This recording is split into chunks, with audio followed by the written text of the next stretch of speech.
Hello, my dear garden lovers. Good morning. This is Paltan from North Bengal, Alipurduar. Welcome again any video.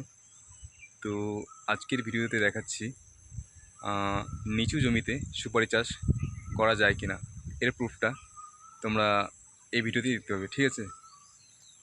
তো দেখতে পাচ্ছ আমাদের এই গার্ডেনটা খুবই নিচু জমি, ঠিক আছে? মানে একটু বৃষ্টি হতে জল জমে থাকে, আর বর্ষায় প্রায় এখানটায় 5 ফিট জল হয়ে যায়, মানে গাছের প্রায় ডোগা পর্যন্ত জল হয়ে যায়, ঠিক আছে?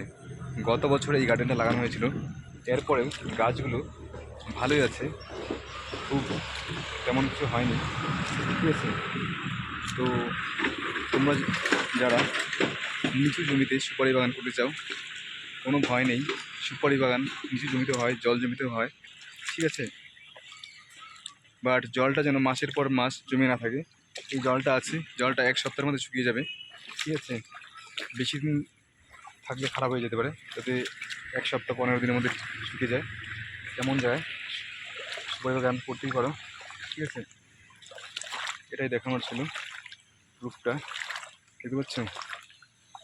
আর যে ওই জমিগুলো উঁচুতে আছে সেগুলো কোনো সমস্যা নেই, ওই যে বাকি জমিগুলো এটাই নিচুতে, ওই দিকগুলো নিচুতে অনেক জল, ঠিক আছে?